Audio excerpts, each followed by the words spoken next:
पिछले पार्ट में हमने पढ़ा कि 3.4 प्रश्न संग्रह के पहले 2 गणित हम लोग हल कर चुके थे। इसलिए जो हमने आपको वीडियो भेजा था उसमें पहले 2 गणित हम लोग हल कर चुके हैं। अब हम लोग तीसरा गणित हल करने जा रहे हैं। तीसरा गणित, सचिन द्वारा राष्ट्रीय बचत प्रमाण पत्र में पहले वर्ष 5,000 रुपये, दूसरे वर्ष 7,000 रुपये, तीसरे वर्ष 9,000 रुपये इस प्रकार निवेश किया गया। तो सचिन ने 12 वर्षों में कुल कितना निवेश किया? अगर आपको पहले 2 गणित समझ गए हो तो ये गणित को आपको समझने में ज़्यादा देर नहीं लगेगी। प्रमाण पत्र कैसे खरीदे हो? सचिन द्वारा जो राष्ट्रीय बचत प्रमाण पत्र लिए गए हैं वो है पहले 5,000, दूसरे साल 7,000, मतलब हर साल कितने से बढ़ा रहा है? हर साल 2,000 से बढ़ा रहा है, मतलब सामान्य अंतर 2,000 है। पहले वर्ष से 5,000 किया मतलब ए का मान 5,000 है, बी का मान 2,000 है, और 12 वर्ष में कितने जमा करेगा? n बराबर 12 है। तो हम यहाँ इस गणित को हल करते समय लिखेंगे कि सचिन द्वारा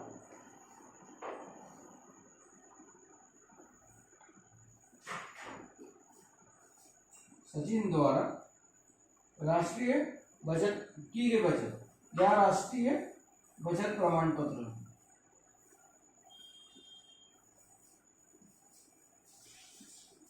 राष्ट्रीय बचत प्रमाण पत्र कैसे लिए? देखो, जैसे लिए वैसे अंकगणित श्रृंखला लीजिए कि सचिन द्वारा राष्ट्रीय बचत प्रमाण पत्र कैसे लिए गए। पहले लिया है 5,000 रुपये का, उसके बाद लिया है 7,000 रुपये, उसके बाद लिया है 9,000 रुपये, इसके बाद चौथे वर्ष लिया होगा इससे 2,000 ज़्यादा। इस तरह से उसने प्रमाण पत्र जमा किए हैं 12 वर्ष तक। तो देखो, ये जो सचिन द्वारा ये बचत प्रमाण पत्र लिए गए हैं, ये बचत प्रमाण पत्र की जो श्रृंखला बन रही है जो हमने यहाँ लिखा है, पहले वर्ष 5,000, 7,000, 9,000, 11,000, 13,000 इस तरह से बढ़ते जाएंगे 12 वर्षों तक। अर्थात अब आप कह सकते हैं कि यह अंकगणितीय श्रृंखला है। तो यहाँ लिखेंगे हम सचिन द्वारा बचत प्रमाण पत्र जो दिए गए हैं यह क्या है? अंकगणितीय श्रृंखला है। यह अंकगणितीय श्रृंखला, एक बार हमने डिसाइड कर लिया कि यह अंकगणितीय श्रृंखला है तो हम सोचेंगे अब हमको क्या ज्ञात करना है। हमको ज्ञात करना है कि सचिन ने 12 वर्षों में कुल कितनी रकम जमा की। अगर इस तरह से जमा करता है, वो पहले वर्ष 5,000, दूसरे 7,000, तीसरे 9,000, तो उसने 12 वर्षों में कुल कितनी रकम जमा की। तो ये जो है यहाँ हमने लिखा है ये है अंकगणितीय श्रृंखला। यहाँ हमको एक वाक्य, एक शब्द ऐड करना है कि सचिन द्वारा लिए गए राष्ट्रीय बचत प्रमाण पत्र लिए गए। आपको यहाँ लिखना है सचिन द्वारा लिए गए राष्ट्रीय बचत प्रमाण पत्र किस तरह से? 5,000, 7,000, 9,000, 11,000, 13,000 इस तरह से। तो ये अंकगणितीय श्रृंखला है। अंकगणितीय श्रृंखला है मतलब हमको ए का मान प्राप्त हो गया, कितना है? 5,000। उसके बाद डी का मान 7,000 में से 5,000 गए तो 2,000, 9,000 में से 7,000 गए 2,000, अर्थात डी का मान आ गया 2,000। कुल कितने वर्षों की बचत ज्ञात करना है? 12 वर्षों की, n बराबर 12। और एक शब्द जो इसमें आ गया है जो हर गणित में आपको बता रहे, कुल कितना निवेश। कुल ज्ञात करना है मतलब आपको कौन सा सूत्र यूज करना है? आप लोग स्वयं मन में विचार कर लो। हम तो यहाँ लिखिए है कि हमको अगर कुल बचत ज्ञात करनी है अर्थात हमको यहाँ SN का सूत्र यूज करना है। SN बराबर n/2 गुना 2a धन n ऋण 1 गुना d। ठीक है, SN बराबर n/2 गुना 2a धन n ऋण 1 गुना d। अब हम मान प्रस्तापित करेंगे। एक बार हमने डिसाइड कर लिया a, d और n का मान, हमको सिर्फ यहाँ मान प्रस्तापित करने हैं और हल करके उत्तर ज्ञात करना है। यस n का मान हमको पता है 12, इसलिए यस 12/2 गुना 2a का मान भी पता है तो कितना है? 5,000, इसलिए 2 गुना 5,000 धन n ऋण 1 यानी 12 ऋण 1 गुना डी का मान है 2,000। देखिए हमने मान प्रस्तापित किए, आप लोग ध्यानपूर्वक देखिए SN का सूत्र लिखा है, n की जगह 12 लिखा है, a की जगह 5000 लिखा है प्रथम पद होने के कारण, n की जगह फिर 12 लिखा है और d की जगह 2000। अब इसको हम केवल सॉल्व करना है। अगर आपको पूरा सॉल्व करते भी नहीं आता है तो मान बराबर प्रस्थापित करिए, फिर धीरे धीरे एक एक स्टेप करते चलिए। जैसे 12 में 2 से भाग दिए, 2 से भागते समय संख्या आधी कर दी जाती है। 12 में 2 से भाग दिए तो 6, 5000 में 2 से गुना किए 10,000, धन 12 में से 1 घटाएंगे 11 आएगा, 11 में 2000 से गुना करेंगे 11 दूनी 22, मतलब 22,000 आ जाएगा। दो स्टेप में पूरा यहाँ इस ब्रैकेट का हल निकल है। 12 में 2 से भाग दिए 6 आया, ठीक है। 5000 में 2 से गुना किया 10,000 आया, 12 में से 1 घटाया 11 आया, 11 में 2000 से गुना किया 22,000 आया। 10,000 में 22,000 को जोड़ेंगे, 22,000 में 10,000 जोड़ेंगे, आपको मिलेगा 32,000।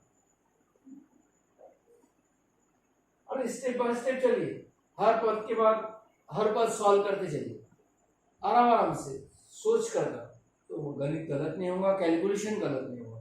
अब 32,000 में 6 से गुना करो, 32,000 में अगर हमको 6 से गुना करने पर जो संख्या प्राप्त होगी वो है 1,92,000। 1,92,000 मतलब 12 वर्षों के बाद यदि सचिन पहले वर्ष 5,000, दूसरे वर्ष 7,000, तीसरे वर्ष 9,000, इस तरह से 12 वर्षों तक राष्ट्रीय बचत प्रमाण पत्र खरीदता है तो 12 वर्षों के पश्चात उसकी रकम रहेगी 1,92,000 रुपए। तो सचिन 12 वर्षों में कुल कितना निवेश किया, यह लिखेंगे सचिन ने, या सचिन द्वारा 12 वर्षों में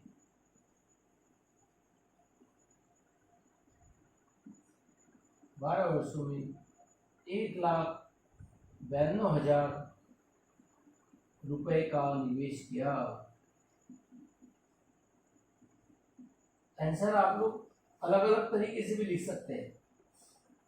एक बार हमने आंसर प्राप्त किया कि उसका जैसे जो स्टेटमेंट लिखते हैं अलग अलग प्रकार से लिख सकते हैं। जैसे सचिन द्वारा 12 वर्षों में 1,92,000 रुपए का निवेश किया गया, या सचिन द्वारा 12 वर्षों में निवेश की गई रकम 1,92,000 रुपए, इस तरह से भी हम आंसर लिख सकते हैं।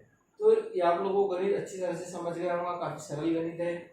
आता है तो 2 या 3 मार्क के लिए बोर्ड की परीक्षा में पूछा जा सकता है, परंतु विशेष रूप से कहते हैं इसके पहले जो हमने गणित पढ़ा है कि व्यक्ति जो कर्ज लेता है, ब्याज अदा करता है, उस तरह के गणित अक्सर परीक्षा में पूछे जाते हैं। ये भी पूछे जाते हैं 2 मार्क 3 मार्क के अंतर्गत, इस तरह के गणित भी पूछे जाते हैं। एक और विशेष सूचना आपको देना है कि किताब के अंदर इस प्रश्न संग्रह के पहले जितने भी हल किए उदाहरण हैं, उन हल किए उदाहरण का अच्छी तरह से आपको अध्ययन करना है। हल के उदाहरण भी अक्सर परीक्षा में पूछे जाते हैं। हम अक्सर ये रिपीट करते जाते हैं कि हल के उदाहरण पर ध्यान दो, हल के उदाहरण पर ध्यान दो, क्योंकि हल के उदाहरण भी परीक्षा में पूछे जाते हैं।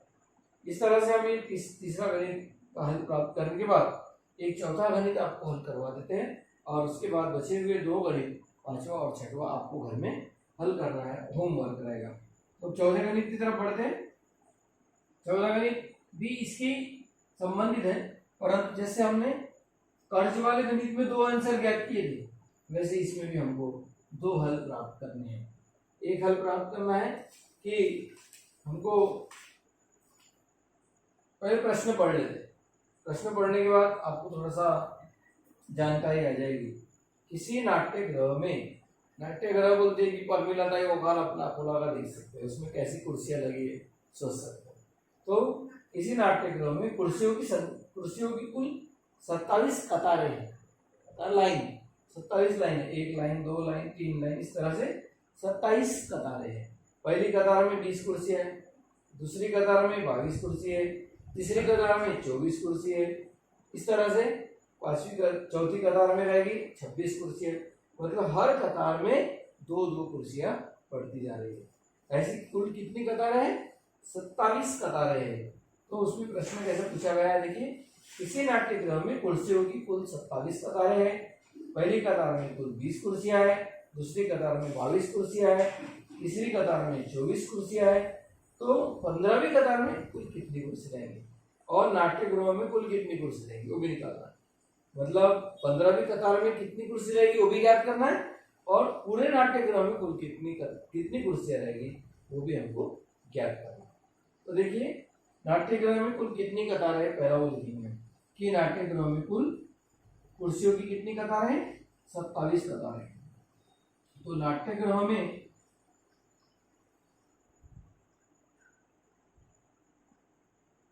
कुर्सियों की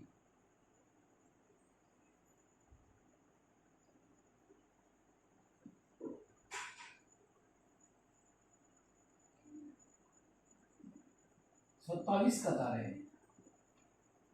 ये समझना जरूरी है। मतलब हमको 27 कतार होने के कारण ये ध्यान रखना है कि वहां कतार कैसे ध्यान रखना है, पहली कतार दूसरी लाइन हम बोलेंगे इन जनरल, पहली लाइन दूसरी लाइन तीसरी लाइन चौथी लाइन, इस तरह से लाइन बढ़ते हैं। पहली कतार में 20 कुर्सियां है, दूसरी कतार में 22 कुर्सियां है, तीसरी कतार में 24। कल्पना करना है दिमाग में कि नाट्यगृह किस तरह से होगा, और जो नाट्यगृह में रखी गई कुर्सियां वो अंकगणित की श्रृंखला में होंगी। नाट्यगृह में रखी कुर्सियां, नाट्यगृह की कतारों में रखी गई कुर्सियां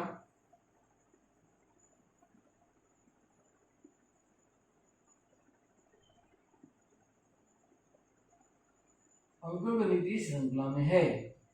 रखी गई कुर्सियां कैसी है, अंकगणितीय श्रृंखला है। कुर्सियों की संख्या लिखी, कुर्सियों की संख्या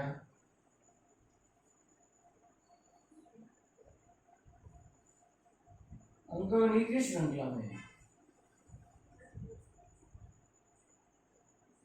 अंकगणितीय श्रृंखला में कैसे है देखिए, पहली कतार दूसरी कतार तीसरी कतार, समझो पहली कतार में 20 कुर्सी है इसलिए, दूसरा पहली कतार में 20, दूसरी कतार में 22, तीसरी कतार में 24, चौथी कतार में 26। इस तरह से यह अंकगणितीय श्रृंखला है, 20 22 24 26। अब एक बार अंकगणितीय श्रृंखला निश्चित हो गई कि फिर हम क्या ज्ञात करते हैं, ए का मान डी का मान, और जो पूछा गया उस प्रश्न का उत्तर लिखेंगे कि अगर इस तरह से कतारें चलती रही तो 15वीं कतार में कितनी कुर्सी रहेगी। मतलब हमको n का मान 15 डिसाइड करना है, निश्चित करना है। तो a का मान हम ज्ञात करेंगे 20, d का मान आप सोच लो 22 में से 20 घटाए 2, 24 में से 22 घटाए 2, 26 में से 24 घटाए 2, मतलब d का मान मिल गया हमको 2। बार बार हम करके नहीं देखेंगे, 22 में से 20 घटा के 24 में, तो कंसिडरेबल है कि हमको आता है। d का मान है 2, a का मान 20, d का मान 2, और हमको n का मान यानी 15वीं कतार में कितनी कुर्सियां हैं। कतार कुल 15 नहीं है, कतार है 27 कतार है, परंतु हमको पूछा गया है कि 15वीं कतार में कितनी कुर्सियां रहेगी। 15वीं कतार में कुर्सी है, इसका अर्थ है हमको tn का मान ज्ञात करना है। tn बराबर a धन n ऋण 1 गुना d। यहाँ n का मान 15 है इसलिए हम मान प्रस्तावित करेंगे, t 15 बराबर a का मान 20 धन n ऋण 1, 15 ऋण 1 गुना d यानी 2। हल करो आपको आंसर मिल जाएगा 20 धन, ये 15 में से 1 घटाएंगे 14, 14 में 2 से गुना करेंगे 14 दूनी 28, और 20 में 28 जोड़ने पर हमको आंसर मिलेगा 48। यानी 15वीं जो कुर्सी रहेगी, 15वीं जो कतार रहेगी उस कतार में 48 कुर्सी रहेगी। ऐसा हम करते जाएंगे तो काफी समय लगेगा, 20 22 24 26 28 30 32 34 36 ऐसा करते जाएंगे तो काफी समय लगेगा, परंतु सूत्र द्वारा हम उसको तुरंत ज्ञात कर सकते हैं। ए का मान डी का मान n का मान प्राप्त हो गया कि उसको tn वाले सूत्र में प्रस्तावित करके हम ज्ञात कर सकते हैं कि 15वीं कतार में 48 कुर्सियां होंगी। हमें आंसर लिख सकते हैं 15वीं कतार में 48 कुर्सियां होंगी, 15वीं कतार में 48 कुर्सियां होंगी। अब एक प्रश्न और यहाँ पूछा गया है कि पूरे नाट्यगृह में कितनी कुर्सियां है, कुल कितनी कुर्सियां है, पूरे नाट्यगृह में कुल कितनी कुर्सियां। अब सोचो आप, कुल शब्द आ गया, कुल शब्द आ गया मतलब हमको एसएन का सूत्र यूज करना है। और यहाँ पर 27 कतार होने के कारण n का मान हमको 27 रखना है। ध्यान दो, कुल कुर्सियां ज्ञात करना है, इसलिए हमको n का मान यहाँ 27, a का मान वही रहेगा, d का मान वही रहेगा, केवल n का मान बदल जाएगा। और पूरे 27 कतारों में कुल कितनी कुर्सियां है ये ज्ञात करने के लिए हमको SN का सूत्र ज्ञात करना है। यहाँ हमने क्या ज्ञात किए, 15वीं कतार, एक निश्चित कतार में कितनी संख्या, कितनी कुर्सियां है उनकी संख्या ज्ञात करना था, इसलिए हमने TN के सूत्र का उपयोग किया। अभी हमको पूरे नाट्यगृह में कुल कितनी कुर्सियां ज्ञात करना है। पूरे नाट्यगृह में 27 कतारें है, इसलिए हम n का मान कितने लेंगे, 27। तो हम यहाँ लिखते हैं a बराबर 20, d बराबर 2 और n बराबर 27। और हम SN का सूत्र लगाकर यहाँ पर हम कुल नाट्यगृह में कुल कितनी कुर्सियां हैं ज्ञात करने का प्रयास करेंगे। तो ये n ऋण 1 गुना d, मान प्रस्तावित करो, a का मान 20, d का मान 2, n का मान 27, हमको मिलेगा यह 27 बराबर 27/2 गुना 2 गुना 20 धन 27 ऋण 1 गुना 2 बराबर 27/2 गुना 20 में 2 से गुना करेंगे 40, 27 में से 1 घटाएंगे 26, 26 में 2 से गुना करेंगे 52। ध्यान रखो, 2 में 40 से गुना करेंगे, 2 में 20 से गुना करेंगे 40, 27 में से 1 घटाएंगे 26, 26 में 2 से गुना करेंगे 52। दोनों को जोड़ दो, 27/2 गुना 40 में 52 जोड़ो, आपको मिलेगा 92। और अब 27/2 गुना 92 में 2 से भाग दो, 92 में 2 से भाग देने पर हमको 46 मिलेगा, इसलिए 27 गुना 46 और 27 में 46 से गुना करेंगे तो 1242 मिलेगा। यानी यह 27, इसका अर्थ है पूरे 27 कतारों में कुल 1000